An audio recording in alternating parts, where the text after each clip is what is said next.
Dan di seri keempat ini kami mengusung tema atau topik yang akan di-sharingkan pada sesi ini adalah working in not specific field.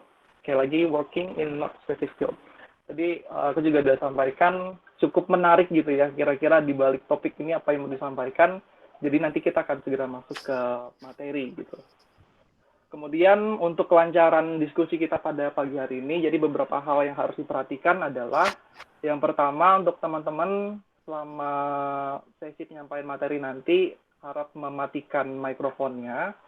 Jadi kecuali nanti ketika pada sesi diskusi dan tanya jawab, ketika diizinkan untuk bertanya menyampaikan secara langsung baru boleh dinyalakan mikrofonnya. Kemudian juga nanti kita akan ada sesi tanya jawab. Jadi teman-teman nggak perlu menunggu pemaparan materinya selesai baru mengajukan pertanyaan. Apabila nanti di tengah-tengah teman-teman sudah kepikiran untuk menanyakan sesuatu kepada Mbak Izi sebagai narasumber kita, langsung dituliskan aja di kolom chat. Nanti kita akan sama-sama diskusikan pertanyaannya, baik ditanyakan secara langsung atau saya akan bacakan pertanyaannya. Seperti itu. Oke, sebelum kita masuk ke inti acara kita, pemaparan materi oleh Mbak Atika Dian Alfarizi, saya akan membacakan CV singkat dari Mbak Izi tadi ya. Jadi untuk nama lengkapnya itu Atika Dian Alfarizi, dipanggilnya adalah Izi, Mbak Izi ya. Jadi. Yap. Kemudian untuk riwayat pendidikannya sendiri itu pada tahun 2014 mendapatkan gelar sarjana sains di bidang statistika dari Universitas Gadjah Mada. Kemudian melanjutkan studi dan mendapatkan gelar Master of Science atau Magister Science di bidang statistika terapan dari Institut Pertanian Bogor pada tahun 2017.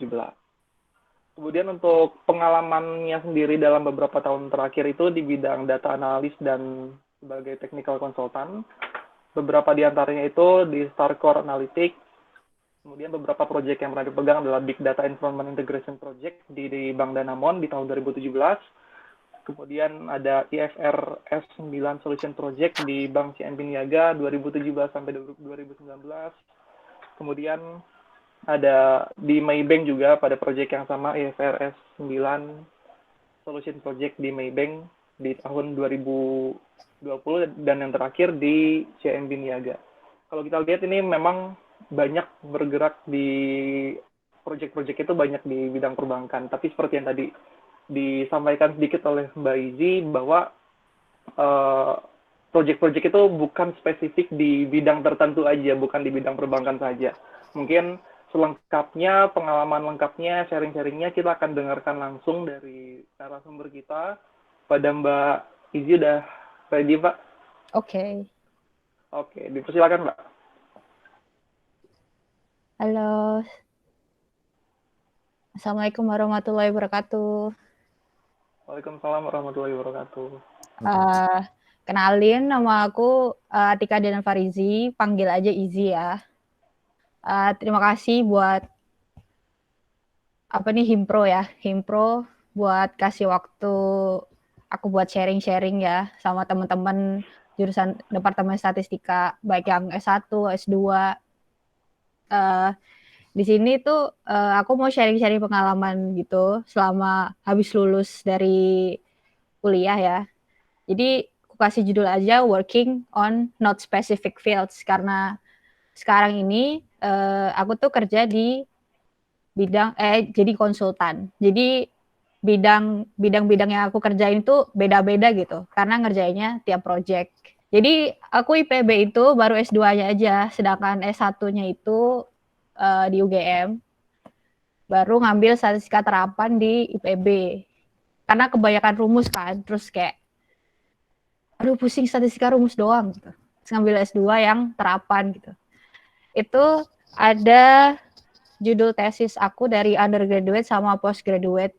Jadi kalau misalnya ada yang mau diskusi atau apa tentang tema-tema yang udah aku kerjain, bisa hit me up. Jadi kalau waktu S1 dulu tuh ngambilnya finance kan, fokusnya finance. Jadi ambil di portofolio pakai capital asset pricing model. Itu kayak kamu beli saham, terus kamu pakai suatu metode tertentu buat bikin portofolio buat dapat return maksimal kayak gitu. Kalau yang postgraduate tesisnya ambil yang text mining, pakai clustering ya. Jadi ya kalau mau nanya atau diskusi bisa tanya-tanya lah. Ini kalau ini pengalaman experience aku sampai sekarang ini. Jadi dulu waktu S1 pernah kerja praktek lah istilahnya atau intern itu di Monex. Jadi sesuai sama konsentrasi di finance. Jadi ngambilnya di bidang derivatif capital market.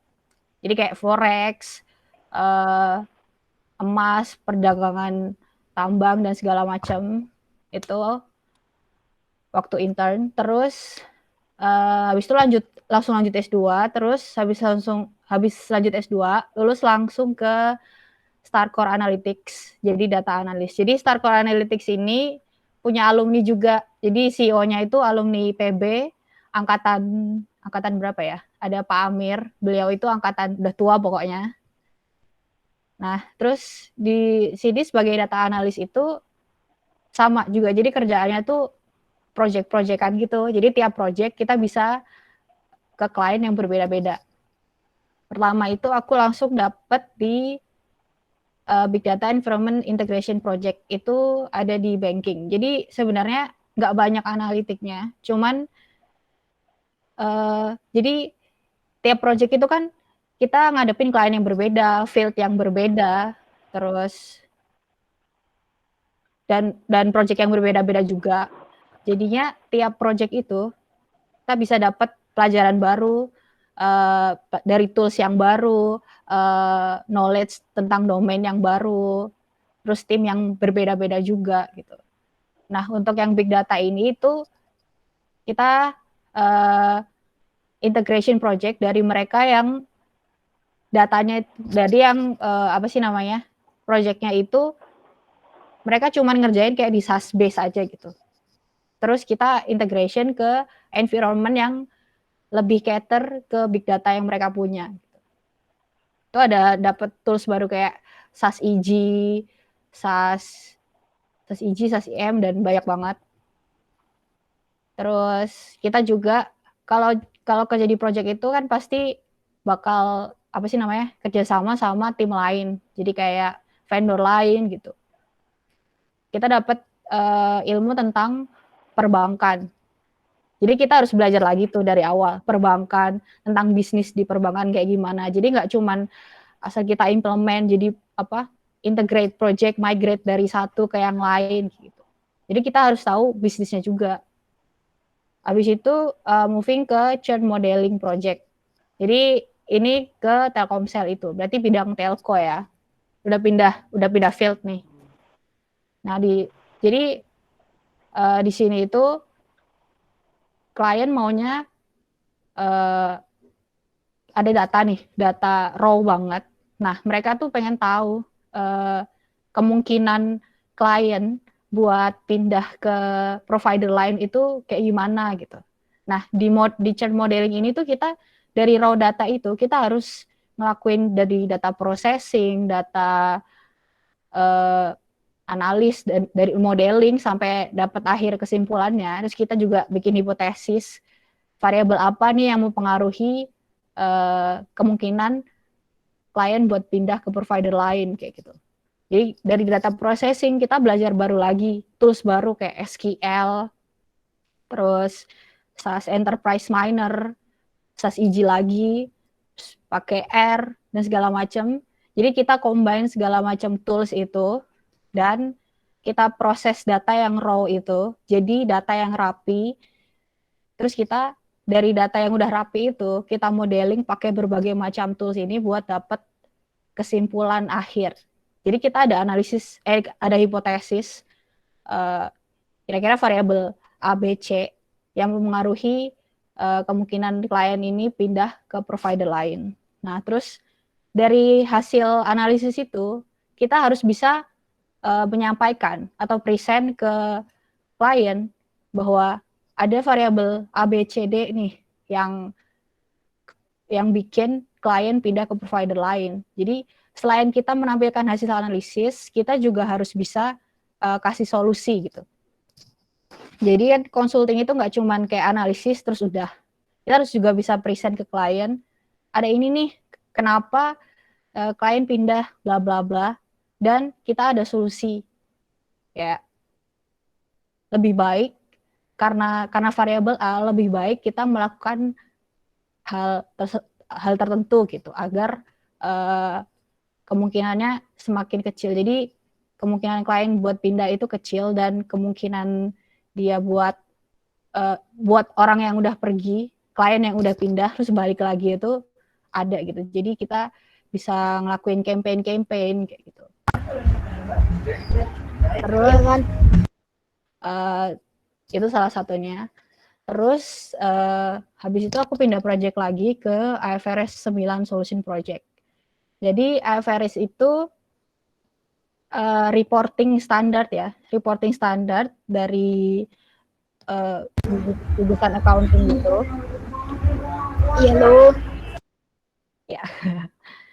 Nah, jadi semua perbankan itu untuk reporting apa sih namanya? Untuk reporting ini ada suatu standar yang harus diterapkan dari tahun 2020. Harusnya 2018, cuman karena di Indonesia agak terlambat, jadinya 2020. Sekitar 2020 itu udah harus wajib diterapkan ke semua bank. Jadi reporting apa? IFRS 9 itu reporting ini pencadangan. Jadi kan kita ada loan nih ke bank. Kita ada loan ke bank. Nah, terus kita ada indikasi, nggak ada indikasi bakal telat bayar atau apa itu. Nah, kita tuh ada di scoring, semacam scoring atau di staging gitu.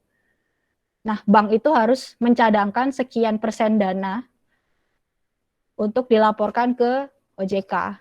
Jadi dia harus punya cadangan dana buat nutupin loan misal yang telat bayar atau kita bilang non-performing loan gitu lah ya. Kayak gitu.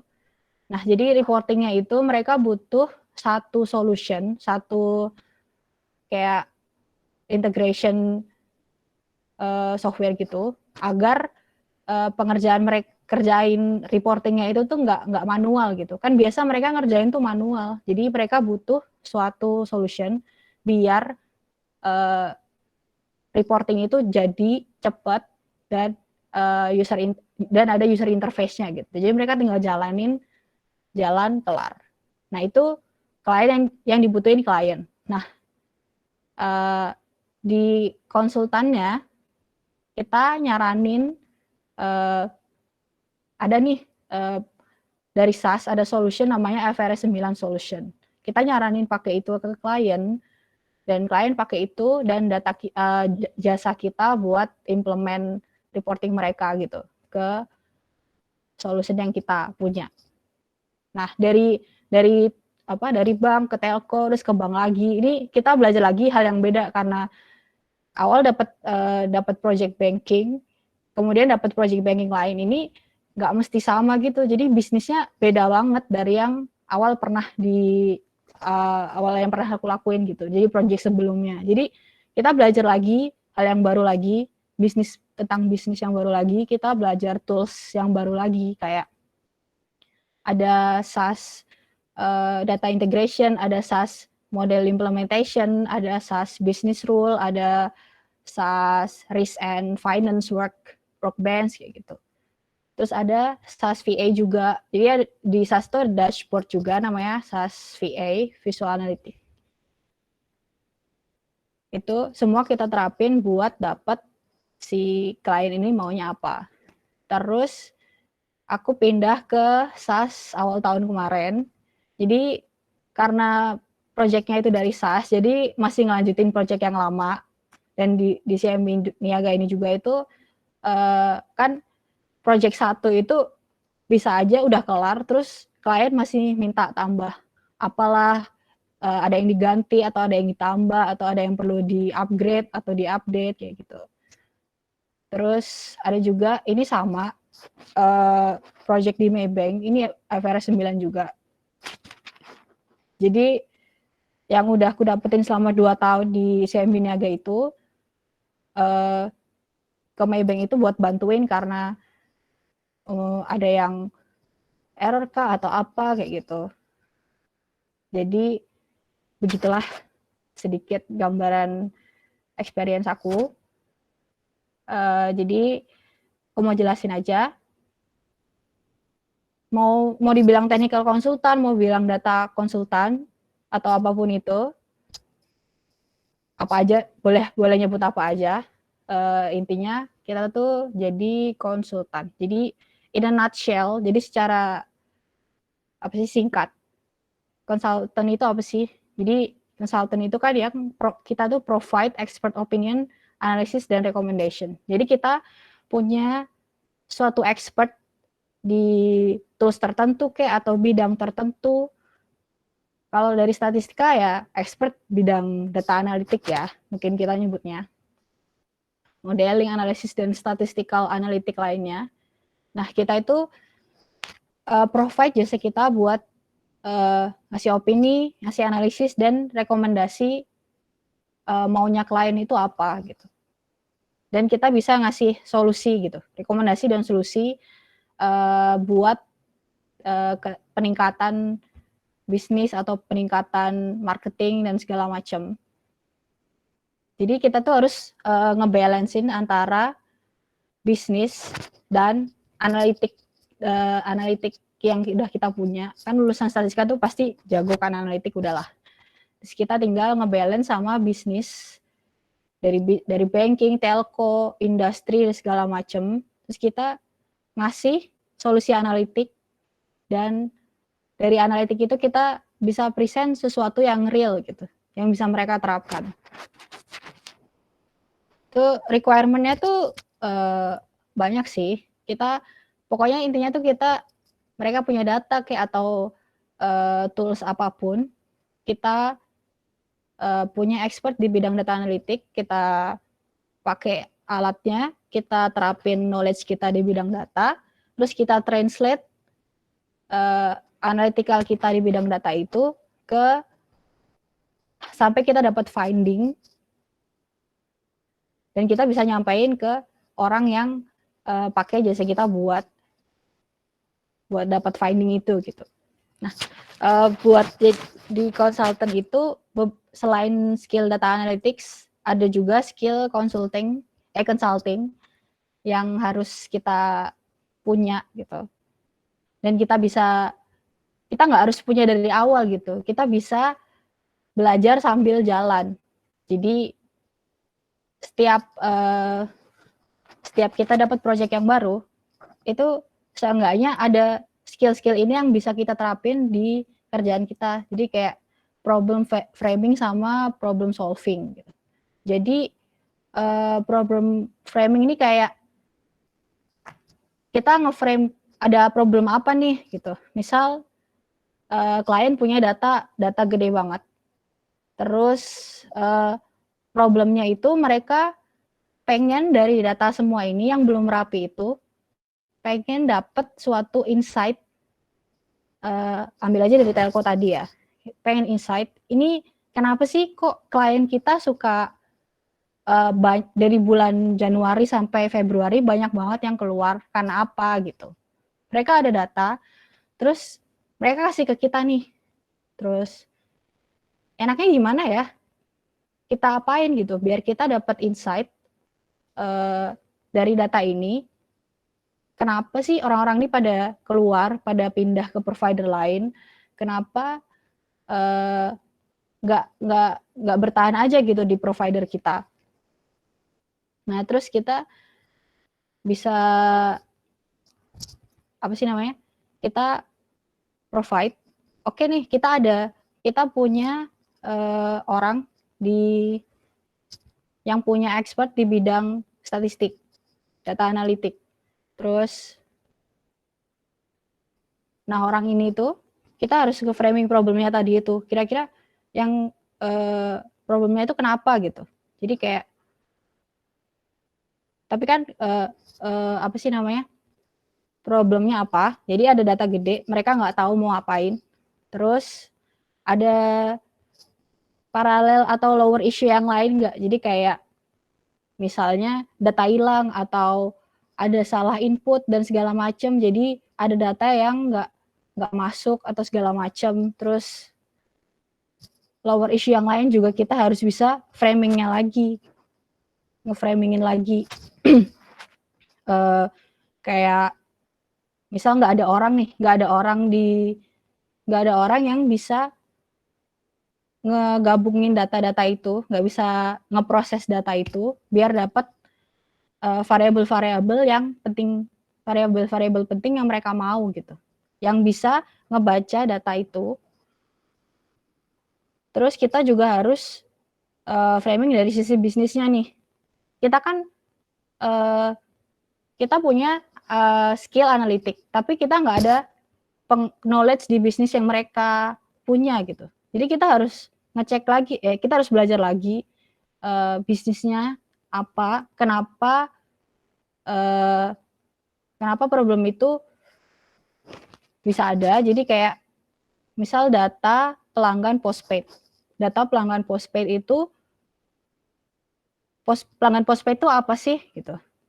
Terus mereka kalau pindah provider itu dalam sebulan ini kenapa mereka pindah provider, itu yang kita cari sih ya. Pokoknya ada data postpaid. Terus pelanggan postpaid itu apa sih? Terus dari telco itu kenapa pelanggan postpaid itu penting? Kenapa pelanggan postpaid itu lebih sedikit daripada yang prepaid dan segala macam. Terus kita belajar tentang bisnis komunikasinya juga segala macam. Kita harus belajar dari awal lagi, framing dari awal lagi problemnya. Terus kita juga butuh skill dari project management. Jadi dalam suatu ngerjain project itu, dalam suatu project kita tuh bisa ketemu sama tim yang sama, di project lain kita bisa ketemu sama tim yang beda. Jadi koordinasi sama tim itu penting banget. Terus kita juga harus unbiased dalam, kalau misalnya kita nge-lead suatu project, kita harus unbiased dalam alokasi tugas-tugas itu ya. Jadi kita harus bisa ngebagi tugas-tugas itu buat orang-orang sesuai sama knowledge-nya mereka, sesuai sama expertise-nya mereka. Terus kita harus bisa membangun suatu keadaan buat kita semua dalam tim itu buat owning project ini, buat memiliki project ini gitu. Jadi kalau kita ngerasa saling memiliki project ini, kita bakal kerjasamanya itu lebih solid gitu. Terus kita juga harus bisa multitasking, karena dalam suatu waktu kita bisa dapat 2 project yang berbeda. Jadi kita harus ada time management juga dari tim, dari diri sendiri juga. Bagian mana yang harus kita kerjain lebih dulu, bagaimana yang kita bisa sideline, jadi bisa kerjain nantinya gitu. Bisa juga dalam satu project kita bisa ngerjain berbagai hal yang berbeda, bahkan yang di luar expertise kita. Kayak misal kita urusan statistik nih, kita ngerjainnya data analitik, tapi ada project tambahan itu di bidang misal ETL lah ya. ETL kita sama sekali belum ngerti database atau tools IT, kayaknya mungkin kayak harus ngerjain pakai Java language atau segala macam. Itu mau nggak mau kita harus belajar juga buat ngerjain project itu. Jadi walaupun bukan expertise kita pun kita harus tetap tahu, tetap belajar dari awal lagi. Terus penting juga skill communication sama presentation, karena konsultan itu harus client facing kan. Jadi ketemu sama klien langsung. Jadi dari awal kita udah harus yang ketemu klien nih. Klien maunya apa? Terus klien maunya apa? Mau toolsnya apa? Mau kita ngerjain apa? Terus yang diharapin dari kita itu apa? Yang mereka harapkan itu apa? Kita harus bisa kayak komunikasi sama mereka. Soalnya nanti kan kerja juga pasti sama klien juga kan. Ada user yang kita kerja bareng. Jadi kita kerja bareng, kita share bareng, terus kita juga nanti harus report ke mereka hasil dari apa yang kita kerjain itu, dari mungkin hasil analisa atau hasil migration dan segala macam. Itu kita harus bisa menyampaikan sesimpel mungkin dan sejelas mungkin buat mereka mengerti. Karena kan kalau kita ngerjain itu kan data analitik dan segala macam itu cuman kayak orang statistik doang gitu loh yang tahu. Itu sih kebanyakan masalah kita itu di penyampaian, di presentation. Jadi kita udah tahu nih mau ngapain. Data gede nih. Aku udah tahu nih processingnya mau ngapain. Terus mau diapain, mau di apa sih namanya? Pakai logistik regression kayak atau pakai decision tree dan segala macam kita udah tahu. Cuman kita dapat nih suatu model yang udah oke banget. Di backtesting juga hasilnya udah oke. Terus tapi kita nggak ngerti nih nyampeinnya ke klien tuh kayak gimana gitu. Misal kayak pakai bias. Itu kan kalau kita jelasin ke klien tuh agak susah. Ujung-ujungnya kita pakai regresi yang walaupun hasilnya lebih agak nggak oke gitu lah istilahnya. Tapi kita bisa ngejelasin ke klien itu dengan bahasa yang lebih mudah dimengerti oleh mereka gitu.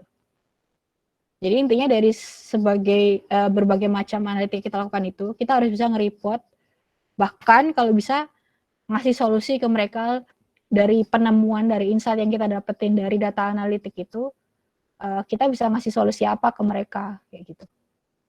Terus selain itu kan kita harus nyesuaiin juga sama mereka. Mereka punya budget segini, waktu segini. Ternyata waktu yang kita kasih tuh terlalu lama. Terus budget yang fee yang kita kasih terlalu gede angkanya. Terus mereka mau kita nurunin fee dan segala macem. Nah itu kita harus bisa kayak komunikasi atau negosiasi sama mereka. Misal budgetnya terlalu tinggi nih, kayak gitu. Terus kita gimana kalau budgetnya kita nggak bisa ubah. Cuman kita bisa kasih waktu 2 bulan buat project management dari kita gitu. Jadi kalau ada apa-apa, kita kasih jasa kita lagi nih, tapi nggak ada fee tambahan gitu. Jadi negosiasi juga sama klien, biar kerjaan kita itu jalannya lancar, terus budgetnya juga oke, dan kita bisa memberikan hasil sesuai yang mereka mau, kayak gitu. Nah, kalau ini sih ini banget sih, udahlah anak statistik pasti kalau analitik kan udah jago banget ya. Nah, selain di berbagai macam field ini, di domain expertise ini, kita kan bisa belajar hal baru atau nerapin knowledge yang udah kita punya dari zaman kuliah gitu. Kalau kayak misal di banking nanti ada credit risk scoring, credit loss modeling, ada reporting, financial modeling dan segala macam itu. Itu kan nama-namanya kayak hal baru gitu. Tapi sebenarnya algoritma yang dipakai itu dasarnya juga yang udah kita pelajarin gitu. Jadi kita kalau ngadepin expertise baru ini kita nggak kaget gitu karena ini kita punya basicnya. Terus kayak di telco kita bisa ngerjain churn modeling, ada social media analytics, machine learning, atau marketing analytics, dan kayak yang udah dijelasin sama yang di Statok kedua itu, beliau kayaknya udah di Telkom kan, jadi udah tiap hari ngerjain yang bidang telco. Nah, terus kita pindah lagi nih ke field yang baru, misal di finance. Kita belajar ada technical analysis, nanti kayak algoritmanya kayak ada moving average, terus nanti bisa belajar tentang kayak Bollinger Band lah, stokastik, resistential index kayak gitu. Kita juga belajar forecasting, portfolio pricing, terus capital market kayak saham kayak gitu. Bisa juga ilmunya kita manfaatin buat investasi kayak gitu. Jadi setiap hal baru, setiap project baru, itu kita belajar hal baru, belajar tools baru, kita bisa ningkatin skill kita dan knowledge di bidang lainnya lagi. Jadi kayak kemasukan knowledge baru. Terus misal kita juga kerjain insurance gitu. Ada ngitung pencadangan insurance juga ada kayak FR 9 gitu. Itu ada insurance liability, terus ada premium allocation approach dan segala macam modeling yang dipakai buat ngitung pencadangan di asuransi dan banyak banget. Sekarang kan banyak banget tuh aktuaria lagi heboh-hebohnya, enggak juga sih. Terus selain tadi kan ada consulting skill, terus ada analytics skill, terus ada domain expertise skill, terus ada juga technical skill. Technical skill itu sebenarnya tools itu kan banyak, tergantung kitanya kan. Kita mau atau enggak gitu. Coba-coba terus macam-macam ini karena tools itu ya cuman tools gitu. Yang megang juga kita sendiri. Tergantung kita gimana manfaatin diri kita buat belajar tools-tools itu buat analisis data atau ngerjain kerjaan kita sehingga pokoknya intinya itu dapat insight dari hasil hipotesis yang kita punya gitu. Tapi yang sering banget dipakai itu pasti kayak SQL tuh sering banget dipakai. Dan mungkin kalau udah belajar R atau SAS gitu di zaman kuliah, harusnya tuh nggak harusnya sih, bisa nggak kagok gitu. Jadi kayak programming R, SAS, terus masuk ke SQL, itu pasti bisa. Terus di bidang analitik udah lah ya, belajar R. Terus ada SAS juga waktu kuliah di PB kan, untung banget di PB ada belajar SAS. Jadi bukan karena aku kerja di SAS ya, cuman banyak ya orang kayak yang lebih banyak itu perbankan. Itu banyak banget mereka cari orang yang bisa pakai SAS. Tapi nggak banyak gitu orang yang bisa, karena emang nggak banyak diajarin kan. Sedangkan kalau R atau Python itu free forumnya banyak banget dan mereka free download, open source gitu kan. Jadi kalau mau nyari apa kita bisa googling gampang. R sama Python kan juga mirip-mirip tuh, banyak banget programmernya, forumnya kita bisa cari-cari di internet. Sedangkan kalau SAS itu istilahnya software mahal gitu lah ya. Jadi nggak banyak diajarin, atau kalau misal googling itu banyak yang nggak bisa dapet solusinya gitu. Jadi untung banget di PB ini kan diajarin SAS, jadi bisa sering-sering dicoba-coba gitu SAS-nya. Nanti banyak banget yang cari tapi nggak ada orangnya. Jadi pas banget kan bisa masuk dengan aku nih punya knowledge SAS kayak gitu. Terus kamu jadi punya negosiasi ke perusahaan yang kamu apply itu ada gitu. Salah satunya yang jarang orang punya kayak gitu. Terus juga dashboard. Jadi kan tadi tuh kalau kita udah analisa data, terus kita harus present itu kalau bisa tuh dalam bentuk visual yang oke, terus dalam bentuk dashboard. Jadi insight yang kita dapetin itu bisa nyampe ke klien atau ke orang yang kita pengen kasih tahu hasilnya itu bisa lebih paham dan mudah untuk mengerti gitu. Itu bisa pakai Tableau kayak Power BI segala macam. Terus di SAS juga ada namanya SAS VA, itu dashboard juga. Itu nggak banyak juga orang yang tahu, yang bisa. Nah itu bisa dipelajari juga atau cari-cari. Itu juga udah oke lah. Oh ya, yang analitik tadi itu kan SAS itu banyak gitu loh. Jadi kalau kayak modeling, kita kan biasa kalau programming itu bikin code segala macam di R gitu kan dari awal banget. Nah, waktu itu belajar hal baru. Jadi nggak ada training atau apapun, langsung terjun ke kerjaan pakai namanya SaaS Enterprise Miner. Mungkin ada yang udah pernah belajar atau udah pernah pakai atau udah sering pakai malahan. Jadi kayak kita modeling pakai banyak model kayak regresi, random forest, decision tree dan segala macam itu cuman klik doang. Terus kita bisa ngebandingin hasil-hasil model itu, dapat model terbaik lah istilahnya kayak gitu. Jadi ini berguna banget buat yang modeling. Jadi nggak usah kayak modeling dari awal itu. BTW ini bukan jualan ya. Tapi kalau bisa basicnya itu lebih baik ya. Jadi dari bahasa programmingnya, terus kan sebenarnya itu kan yang software yang kita tinggal tinggal pakai itu kan base-nya kan juga dari bahasa programming itu.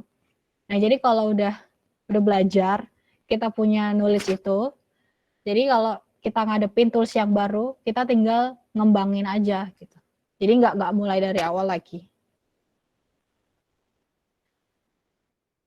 Nah, ini udah kesimpulan nih. Jadi must have skill itu nggak cuma jadi konsultan aja, tapi kayak di semua bidang itu kita harus bisa atau ngembangin di skill bidang analitik sama teknikal. Itu kita udah belajar selama kuliah lah ya, udah bertahun-tahun. Tinggal ngembangin aja ke data real yang kalau pas kita kuliah itu datanya udah rapi kan, jadi gampang banget kita analisa. Sedangkan di real world itu data acak-acakan gitu, dan kita harus ngeproses semua data itu buat bisa ngelakuin analisa gitu. Kita bisa pakai tools technical, tools analitik dan segala macam. Kita combine sama knowledge analytical yang kita punya sehingga dapat insight atau istilahnya hasil analisa terhadap data-data yang amburadul itu dengan knowledge analitika dan teknikal yang kita punya buat dapat hasil yang solutif, hasil yang kita bisa kembangin apakah sesuai sama hipotesa yang udah kita punya ataupun ada hal yang perlu kita tambahin atau ada hal yang perlu kita kembangkan lagi gitu.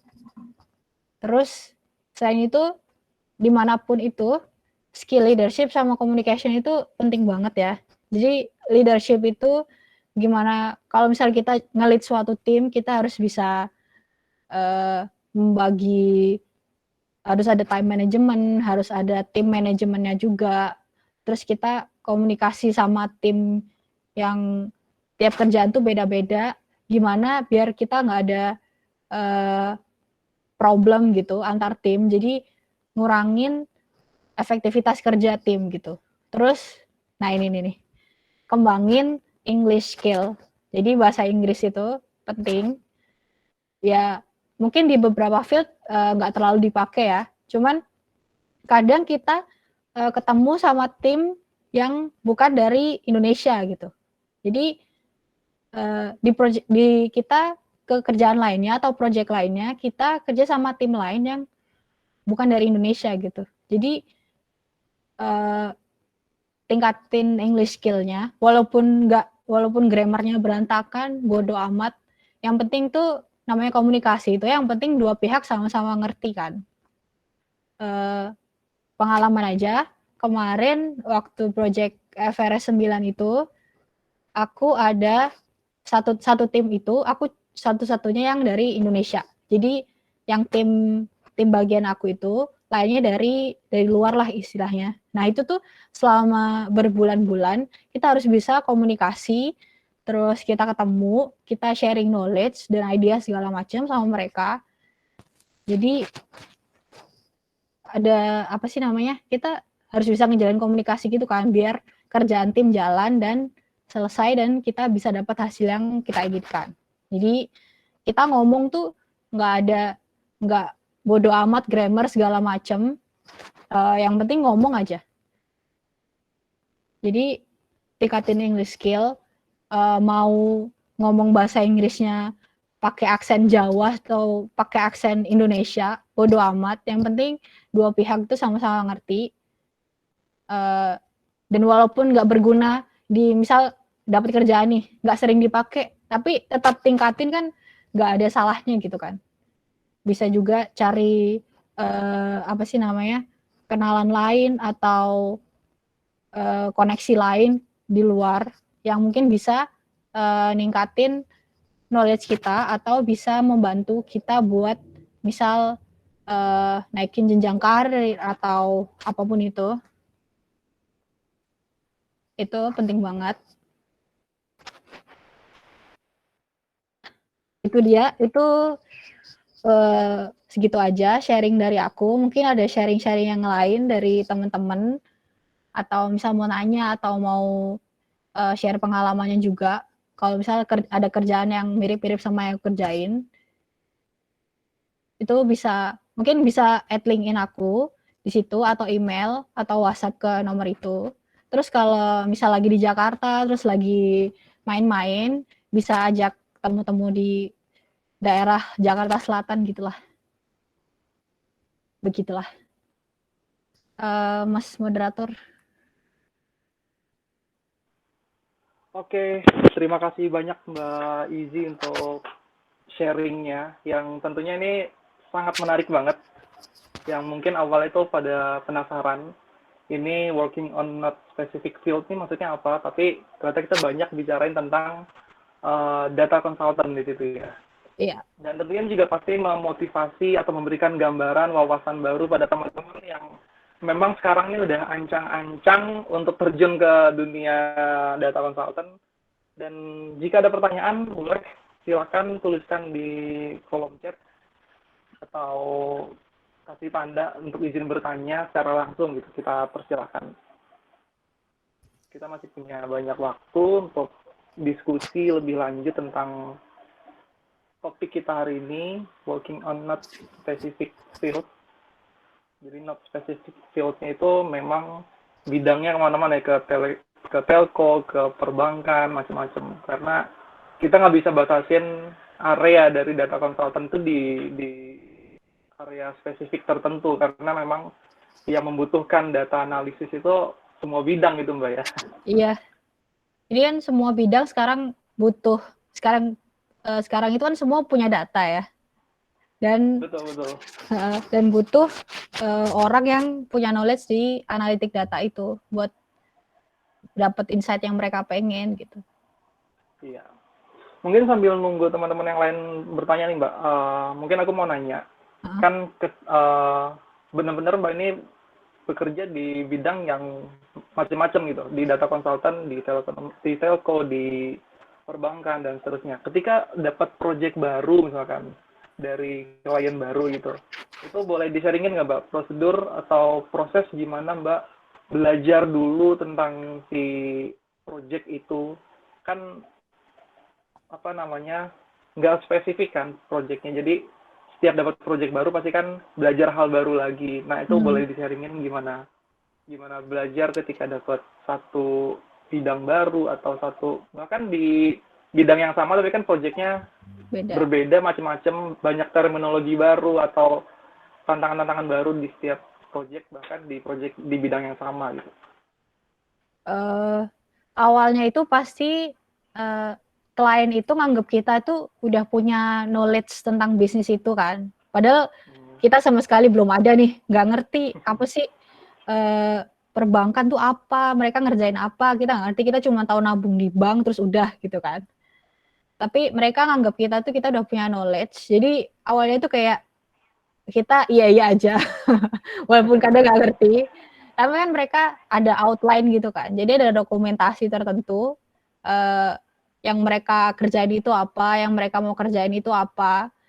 Terus yang paling penting itu komunikasi sama timnya sih. Mungkin kayak timnya ada yang knowledge-nya lebih dari kita.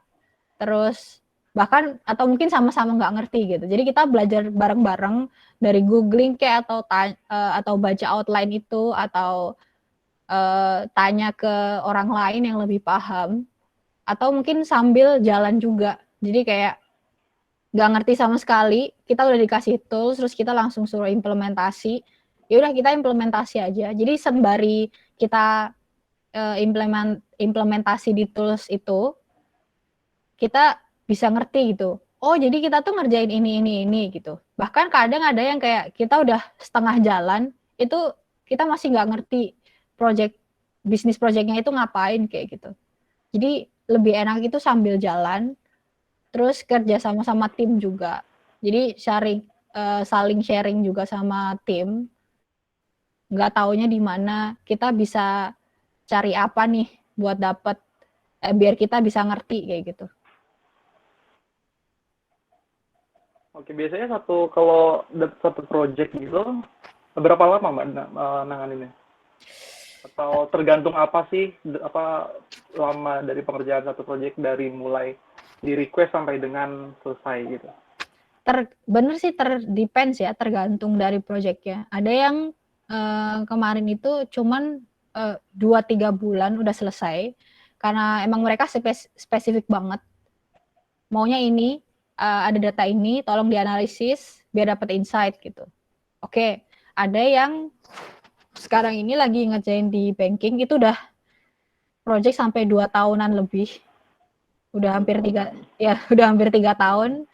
Dan itu projectnya banyak hambatan gitu. Misal mereka nggak siap datanya atau belum terintegrasi atau ada kita butuh data yang mereka masih ongoing project gitu. Jadi datanya dari project mereka yang masih ongoing juga. Terus atau yang kayak FRS ini mereka si user sama kita sama-sama belum paham gitu. Karena ini kan hal baru. Jadi mereka juga harus belajar juga, kita juga harus belajar juga. Jadi butuh waktu yang lama. Udah gitu walaupun projectnya udah live, itu mereka mau ada perubahan atau apa, jadi projectnya nambah lagi kayak gitu. Jadi bisa lama banget. Terus, jadi benar-benar banyak penentu Mbak ya, tergantung banyak hal. Jadi dari lama pengerjaan satu project itu. Boleh Mbak dilanjut, Di? Baik. Sekali lagi teman-teman, kita sudah masuk ke sesi diskusi tanya jawab. Kalau teman-teman punya pertanyaan seputar data consultant atau apapun yang kita sharingkan di topik seri kali ini, boleh langsung ditanyakan, dituliskan di kolom chat. Karena sekarang kita sudah masuk ke sesi diskusi, sharing dan sebagainya. Oh ya, lanjut. Sejak lulus ini benar-benar berkutat di bidang data consultant, Mbak ya? Alhamdulillah sih, iya. Jadi kan tadi awalnya kerja di Starcore, itu kan punya alumni. Kalau udah pernah ketemu sama Pak Amir, udah pernah ketemu belum? Belum sih. Belum. Beliau itu kayaknya katanya lebih tua dari Pak Bagus deh. Oh gitu. Iya. Nah terus beliau ada perusahaan konsultan itu, Starcore itu, isinya tuh anak statistik IPB semua. 26 ya Pak Amir ya? Angkatan 26. Angkatan 26. Mungkin ada dari Bu Tami. Iya, ini ada yang request untuk bertanya dari Diki. Boleh dinyalakan mikrofonnya, Diki? Untuk menanyakan secara langsung. Jadi perkenalkan, nama saya Diki. Saya mahasiswa baru angkatan 57 IPB. Iya, halo. Saya ingin bertanya tentang data consultant. Tadi kan kakak bilang ada project yang sebentar, ada project yang lama. Contohnya yang 2-3 bulan sama ada yang sampai bertahun-tahun gitu kak. Jadi sebenarnya saya masih bingung kak. Itu project yang dikerjakan itu seperti apa? Kenapa bisa cepat? Kenapa bisa lama? Kan tadi kakak bilang lama karena projectnya itu terus bertambah. Jadi udah selesai, tambah lagi sampai bertahun-tahun. Sedangkan project yang cepat selesai yang 2-3 bulan itu bisa sebentar karena apa Kak? Contoh proyeknya gimana gitu? Masih bingung sebenarnya. Terima kasih.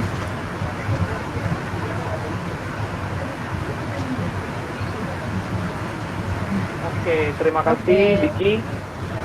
Mungkin mikrofonnya boleh dimatikan dulu. Oke. Oke. Mungkin pertanyaannya itu lebih kepada memberikan ilustrasi kali Mbak ya, tentang proyek-proyek itu gimana sih? Ada yang cepat, ada yang lama, mungkin bisa diberikan gambaran atau ilustrasi biar lebih kebayang realnya itu seperti apa sih? Ada yang lama proyeknya, ada yang cepat proyeknya dan sebagainya. Boleh Mbak Isi sekali, silakan Mbak Isi. Oke. Berkaca dari yang udah aku kerjain ya. Jadi ada tuh yang bentar kayak cuman 2 atau 3 bulan. Itu terkadang kita masuk ke project itu nggak dari awal project juga kan. Jadi kita masuk itu project udah setengah jalan. Terus kita masuk nih di tengah-tengah. Mereka udah jalan setengah, terus kita masuk, kita nggak ngerti apa-apa. Dan tinggal 2 atau 3 bulan tuh udah kelar kayak gitu. Ada yang kayak gitu. Nah itu lumayan challenging juga sih kalau dari tengah-tengah masuk karena mereka udah ngerti mau ngapain, sementara kita baru masuk nggak ngerti apa-apa, tapi kita harus bisa langsung ngikutin jalannya project gitu. Itu salah satunya. Terus ada yang emang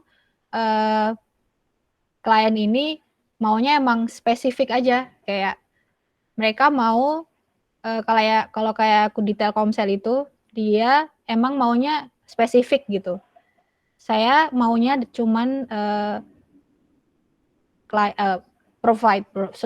user dari postpaid. Jadi emang kita cuman butuh data user postpaid, terus mereka cuman butuh insight atau rekomendasi dari hasil analisis dari data postpaid itu biar apa sih namanya? Kenapa sih user ini bisa pindah provider ke provider lain atau keluar dari postpaid pindah ke prepaid atau dari prepaid ke postpaid gitu. Jadi kayak dan kayak cuman spesifik itu dan mereka maunya cepet gitu. Jadi mereka udah ada datanya dan segala macem udah disediain, tinggal kita proses dan analisa segala macem sampai dapat yang mereka pengen. Nah itu dan mereka udah ngasih deadline gitu. Dalam 3 bulan harus sudah kelar gitu. Ada klien yang gitu. Ada yang kayak sekarang ini sampai 2-3 tahun ini karena juga mereka belum ada kadang mereka belum ada kesiapan gitu. Jadi datanya belum lengkap.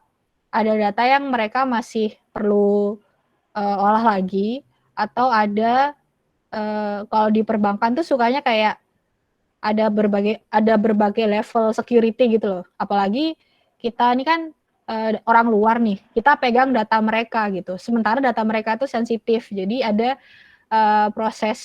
banyak level security proses yang harus dilaluin biar kita bisa analisis tanpa kita harus tahu detail datanya atau mungkin datanya nanti diacak atau nomor akunnya diacak segala macam. Terus kita juga harus semacam tanda tangan non-disclosure agreement gitu. Jadi kayak kita harus menjaga kerahasiaan data di perusahaan tersebut kayak gitu.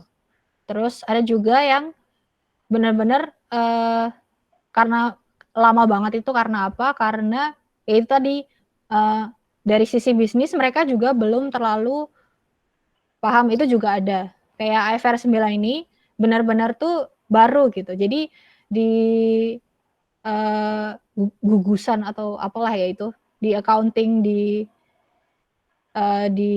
sedunia ini itu mereka bikin suatu reporting baru dan harus diikutin oleh semua bank di seluruh negara.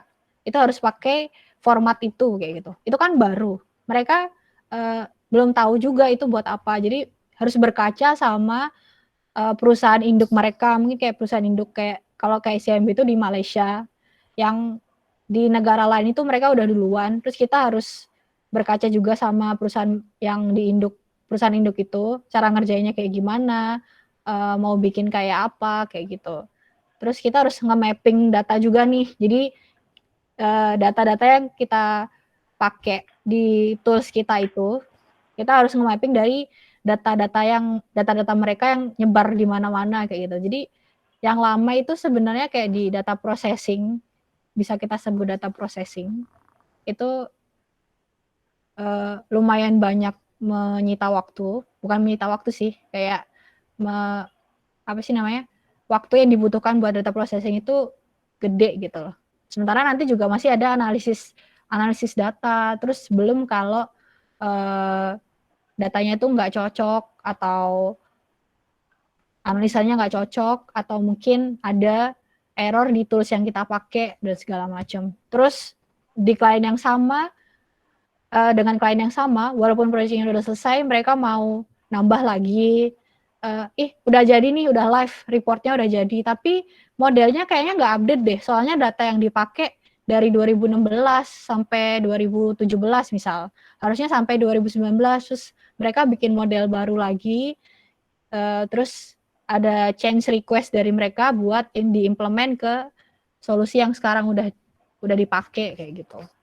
Atau mungkin angkanya nggak oke nih gitu, aku mau ada perubahan di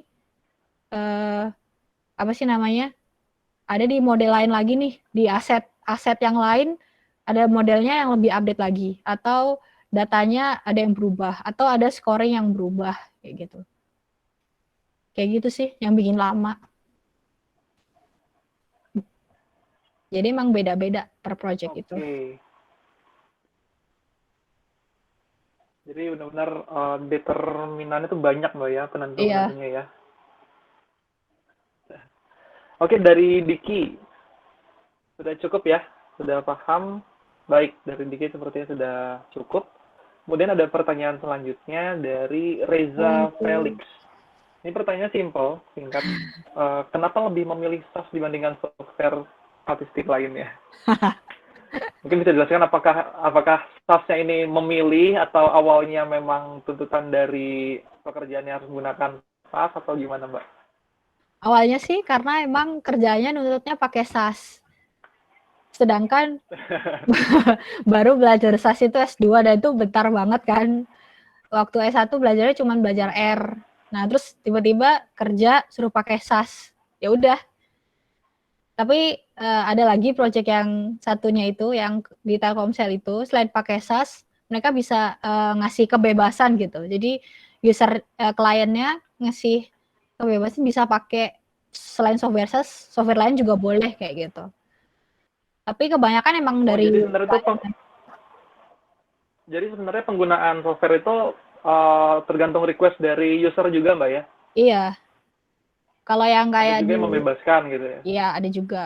Kayak di Telkomsel itu mereka boleh nih, kita nyobain nih pakai R sama pakai SAS, itu kita bandingin, terus kita present hasil dari keduanya itu ke mereka, dua-duanya kita present gitu, kita bandingin pakai yang mana kayak gitu. Tapi biasanya tetap kombinasi gitu sih.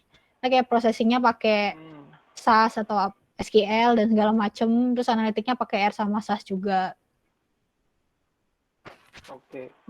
Nah, kira-kira unsur yang dibandingkan itu apa sih, Mbak? Di antara misalkan menggunakan SAS, menggunakan Python, menggunakan R, itu mungkin biar jadi wawasan juga buat teman-teman di sini. Mau mendalami apa nih softwarenya yang lebih banyak digunakan atau yang lebih banyak diunggulkan oleh user-user gitu. Kira-kira yang dibandingkan itu di unsur apanya? Kalau Python tuh jujur aku kalau Python belum pernah pakai, cuman pernah belajar aja gitu. Belajar sendiri, tapi nggak jauh beda sih sama R. Kalau R sama SAS itu kan lebih condong ke programming yang analitik ya. Jadi emang analitiknya itu kalau R emang lebih oke, dan itu mereka harus dan kita kan kalau R kan programming dari awal tuh. Atau ada juga kayak package-package yang buatan orang. Terus kalau SAS itu lebih banyak kayak client facing. Jadi programmingnya ada, tapi ada juga software SAS itu kan macam-macam. Ada juga yang cuman programming biasa kayak R, ada yang kalau kamu mau modeling itu tinggal drag kayak gitu doang kan. Nah, itu biasanya kalau yang kemarin kita bandingin itu hasilnya sih. Habis di backtesting itu misal model yang sama, cara yang sama di programming R sama di SAS itu kita bandingin mana yang backtestingnya lebih oke atau mungkin sama aja gitu. Atau yang kalau misal programming yang terlalu complicated atau apa, terus ternyata pakai software yang lain lebih mudah, Sederhana gitu ya. lebih sederhana, terus keluarannya juga lebih simple, lebih mudah dimengerti, kayak gitu sih. Jadi banyak variabel juga kalau mau nentuin pilih yang mana. Tapi mungkin seringnya kombinasi Mbak ya. Iya, bisa juga kombinasi. Oke, itu dari Reza Felix. Mungkin ada pertanyaan lanjutannya? Atau sudah cukup terjawab dari pertanyaannya? Reza. Oh, cukup. Kita lanjutkan. Ya, sudah ya berarti dari Reza ya. Kita lanjutkan pertanyaan selanjutnya dari Nanda Fadli. Mungkin saya invite Nanda untuk boleh menanyakan secara langsung, biar lebih interaktif kita. Ya, oke, halo. Halo. Ya, halo. Halo Mbak, perkenalkan saya Nanda Patvi.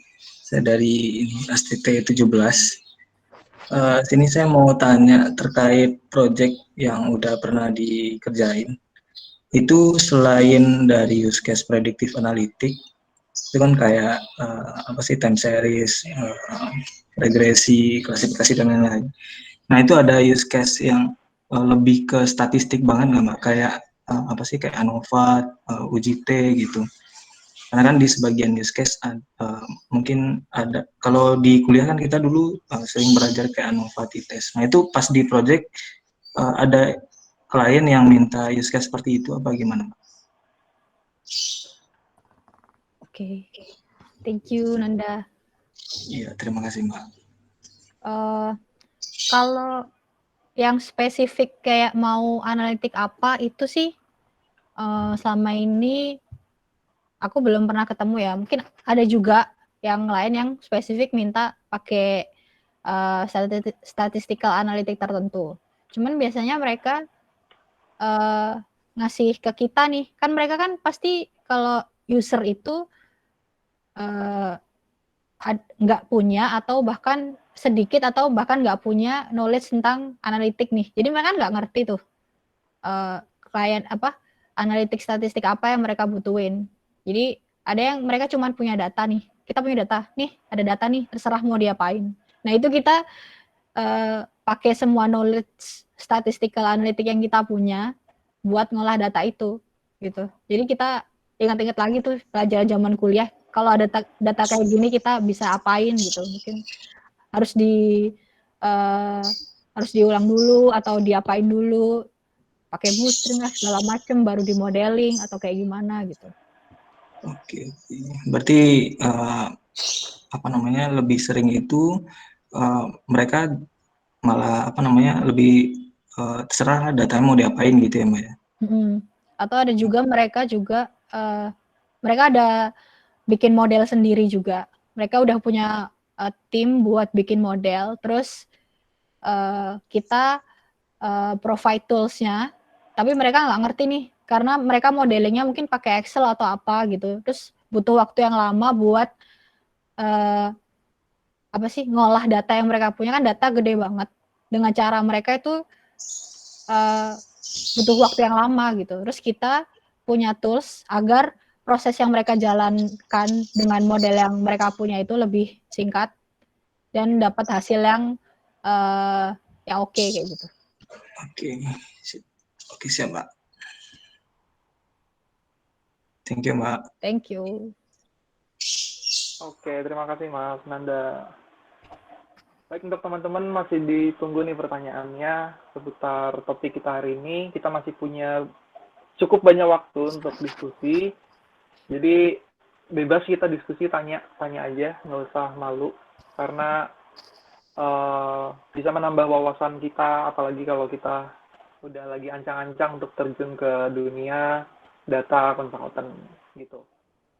Jadi boleh silakan teman-teman dituliskan pertanyaannya di kolom chat atau boleh ditanyakan secara langsung.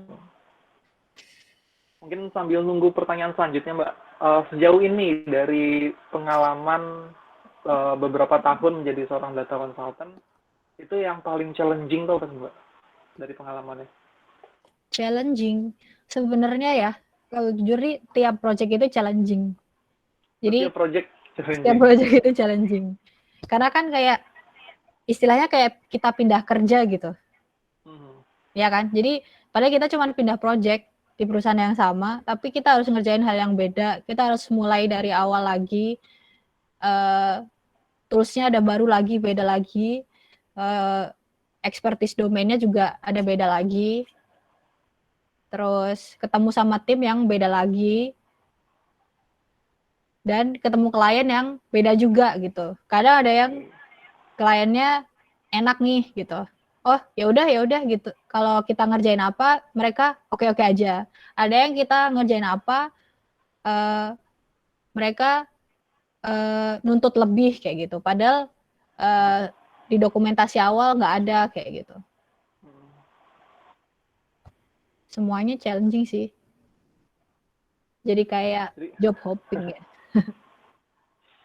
Ya bener ya, berarti Mbak kayak pindah kerja ya. Soalnya setiap project baru bisa jadi dari domain yang baru gitu ya. Oke. Sekali lagi teman-teman ditunggu pertanyaannya biar kita bisa diskusi lebih lanjut tentang topik kita pada hari ini. Kemudian Mbak, jadi aku yang banyak nanya nih. Nggak apa-apa, lanjut aja. Kira-kira dari sekian bidang yang Mbak Izzy hadapin gitu, kira-kira yang apa namanya, masih bicara tantangan sebenarnya, yang paling menantang secara personal buat Mbak tuh apa sih, di bidang apa? Karena kan di bidang telco, perbankan kan beda-beda pasti kan.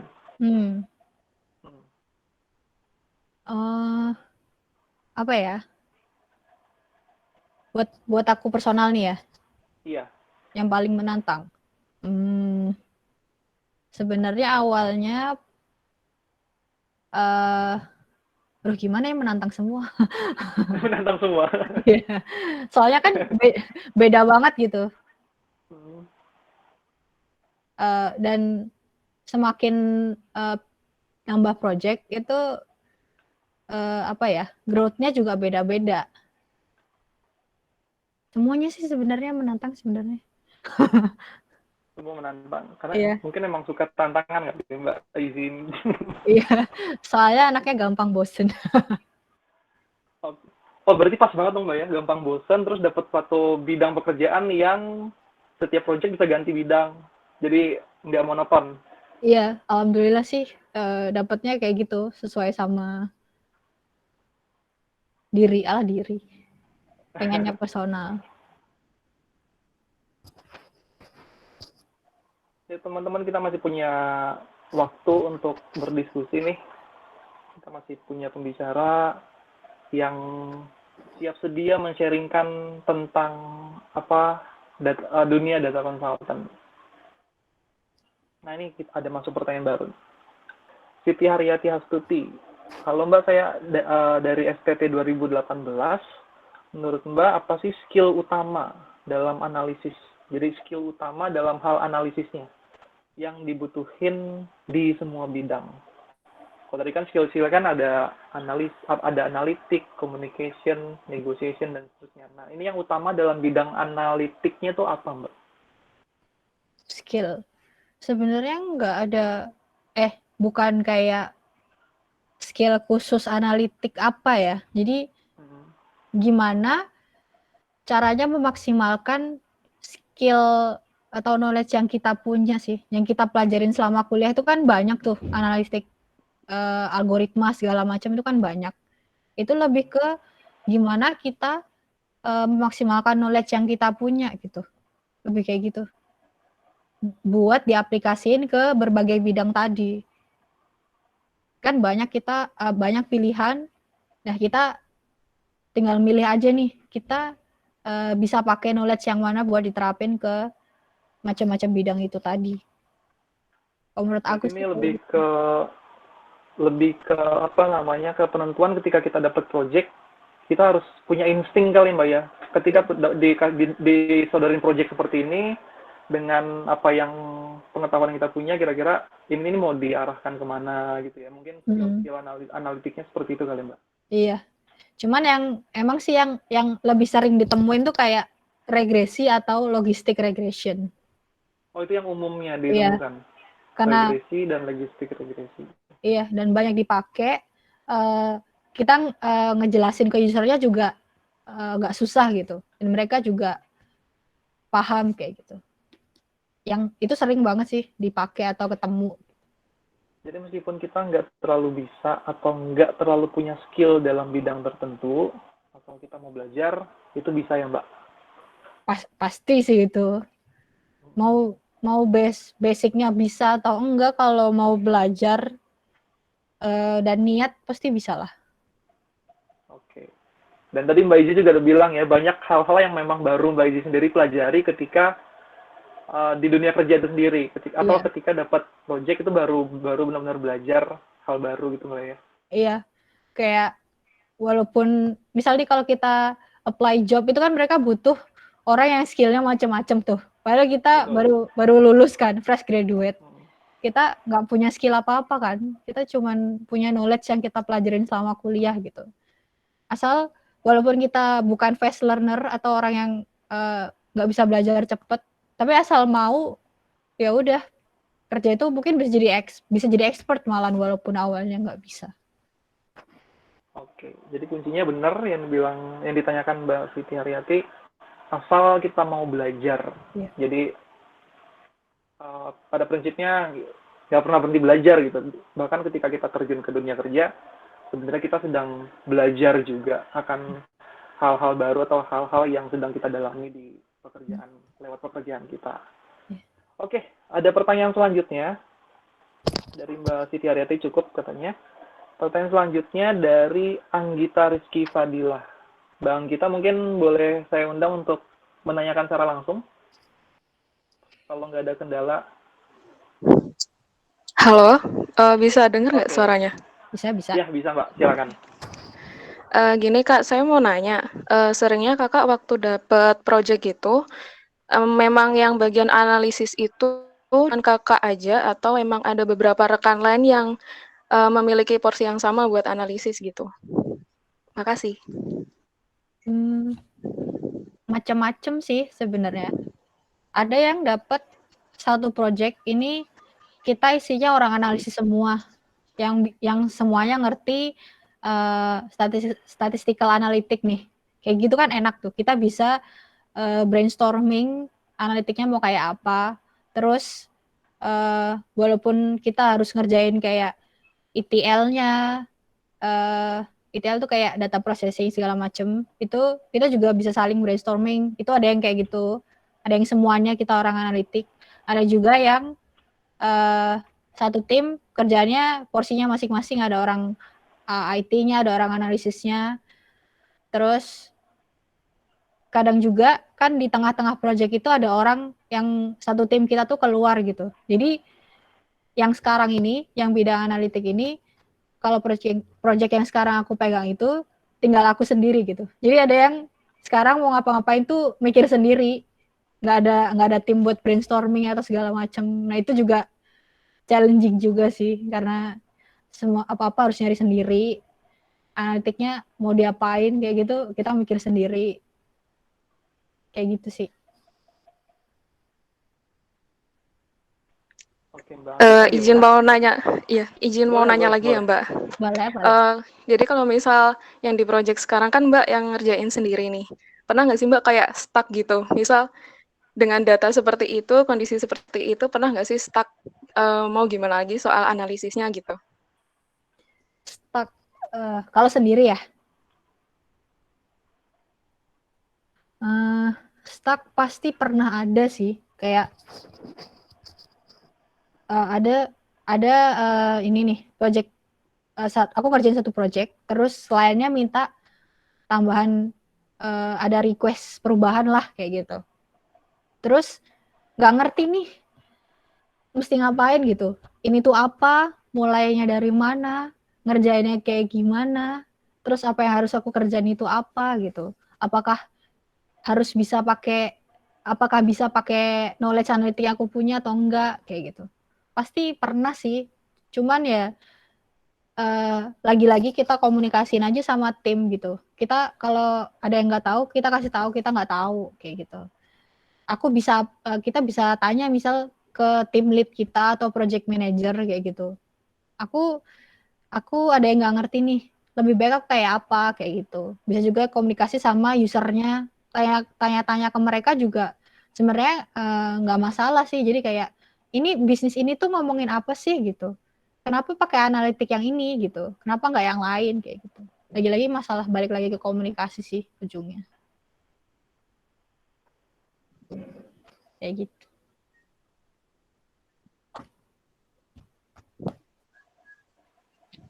Oh gitu ya Mbak. Ya udah Mbak, makasih buat sharingnya. Thank you. Oke, terima kasih Mbak Anggita. Oke teman-teman, kita masih punya sekitar 5 menitan lagi untuk bisa bertanya, mungkin 1-2 pertanyaan lagi untuk kita sama-sama diskusikan sebelum sesi kita berakhir. Kalau ada yang mau bertanya, boleh silakan tuliskan di kolom chat, atau izin untuk bertanya langsung nanti untuk menyalakan mikrofonnya.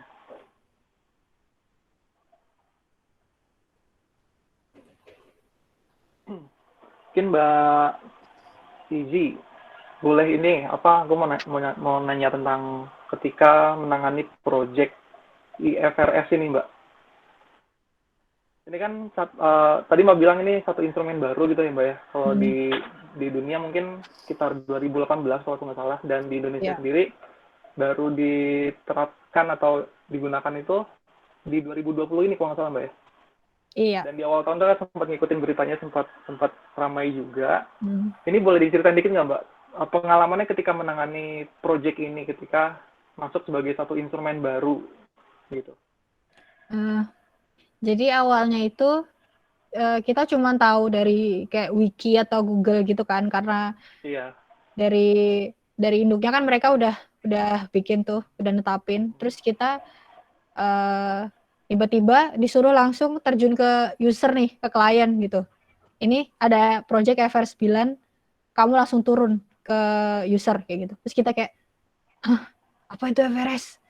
Terus banking, terus kita baca outline IFRS itu apa, terus mereka butuhnya apa, sampai dari awal sampai akhir solutionnya itu mereka butuhnya apa, itu sama sekali nggak ngerti. Dan waktu itu langsung ketemu tim dari Malaysia, jadi mereka kan udah ngerjain duluan, jadi untungnya udah ada mereka ada kayak kiblatnya lah dari perusahaan induknya. Jadi kita nggak ngerti apa-apa, mereka udah lumayan tahu, tapi kita mau nanya ke mereka, mereka juga nggak bisa ngasih tahu banyak ke kita gitu, karena knowledge kita belum cukup buat mereka sharing kayak gitu. Benar-benar kita nggak ngerti apa-apa, sampai ya udah pelan-pelan kita belajar segala macam tentang IFRS itu. Terus ya lebih enak itu emang ketemu satu tim, terus kita saling brainstorming, kerja bareng, kayak gitu tuh. Tapi setelah ketemu satu tim itu jadi lebih enak gitu jalannya. Oke, ngerti pelan-pelan kenapa. Terus kita implement ke tools barunya juga. Toolsnya kan baru, bahasanya walaupun SAS tapi bahasanya beda lagi gitu, ada language beda lagi. Itu kita belajar bareng, terus lama-lama oke, kita ngerti. Terus lebih sering komunikasi juga sama usernya, jadi dari knowledge bisnisnya tambah banyak lagi. Dan sampai sekarang kita sama klien juga enak gitu, bisa kita apa sih namanya, jadi klien tuh percaya sama kita kayak gitu, jadi mau pakai jasa kita lagi kayak gitu. Jadi dari nggak ngerti sama sekali, dari nggak kenal usernya, sampai lama-lama kenal usernya dan usernya percaya sama jasa kita kayak gitu. Lumayan sih. Jadi balik lagi penguatan ke pertanyaan tadi, sebenarnya banyak belajar dari suatu hal yang baru. Salah satunya di tools instrumen IFRS yang baru digunakan di tahun ini Mbak ya di Indonesia. Iya. Oke. Mungkin seperti dari teman-teman sekalian sudah tidak ada pertanyaan dan karena sesi kita pada hari ini juga sudah di penghujung waktu. Jadi mungkin saya coba bukan merangkum ya, tapi lebih ke mengulas apa yang sudah kita bicarakan pada sesi hari ini. Jadi topik kita kan tentang working on not specific field. Jadi sebenarnya sudah terjawab lewat sesi kita selama kurang lebih 1,5 jam ke belakang. Jadi not specific field yang dimaksud itu bukan berarti nggak ada bidang yang khusus yang di-sharingkan pekerjaan di-sharingkan oleh Mbak Izzy hari ini. Tapi kita spesifik membicarakan tentang data consultant, tapi memang pada dasarnya melalui data consultant ini kita tidak bisa membatasi ruang lingkup bidang yang mau kita terima atau analisis gitu sebagai seorang data consultant. Kalau di seri-seri sebelumnya kan kita spesifik membicarakan data driven decision, terus working di telekomunikasi, kemudian terakhir itu ada credit risk modeling, dan di seri keempat ini sebenarnya kita membicarakan tentang data consultant yang ranahnya itu bisa mencakup bidang mana aja. Itu tadi sudah di-sharingkan di telco juga, di perbankan juga, dan seterusnya. Kemudian pada intinya ya lewat menjadi seorang data consultant sebenarnya itu kita juga belajar juga. Karena tadi di-sharingkan oleh Mbak Izzy lewat user, lewat project-project yang baru itu banyak belajar hal-hal baru. Jadi buat teman-teman yang sekarang nih udah ancang-ancang atau ragu-ragu bahkan mau terjun ke dunia data consultant, tapi skillnya kurang ini, kurang itu, kurang pede dan segala macam, tenang aja. Tadi sudah di-sharingkan sama Mbak Izzy. Yang penting pada intinya kita selalu punya rasa mau belajar. Bahkan menurut saya pekerjaan apapun, ya kita harus punya hasrat mau belajar. Karena lewat pekerjaan itu kita nggak cuma sekedar berurusan dengan finansial, tapi itu menjadi lahan bagi kita untuk belajar sepanjang hidup gitu, seumur hidup gitu. Mungkin ada closing statement Mbak dari Mbak Izzy? Apa ya? Happy weekend. Terima kasih banyak ya Mbak buat Mbak Izzy untuk sharingnya yang sangat memberikan wawasan buat aku pribadi dan buat teman-teman yang join pada hari ini tentunya. Semoga sehat selalu dan semoga lancar selalu pekerjaan dan proyek-proyek yang lagi dipegang sekarang. Buat teman-teman yang sudah bergabung juga saya ucapkan terima kasih yang sudah mengikuti Staff Talk dari seri pertama, kedua, ketiga, dan hari ini yang keempat. Semoga kita selalu sehat dan dijauhkan dari hal-hal yang tidak diinginkan. Tetap di rumah aja kalau misalkan memungkinkan dan nggak ada keperluan. Ikuti setiap himbauan pemerintah untuk social distancing dan protokol-protokol kesehatan lainnya. Sehingga kita bisa segera beraktivitas secara normal di era new normal ini. Tetap semangat dan sehat selalu buat teman-teman sekalian, buat Mbak Izzy juga. Saya akhiri, saya tutup. Selamat pagi semuanya. Wassalamualaikum warahmatullahi wabarakatuh. Waalaikumsalam. Thank you semuanya.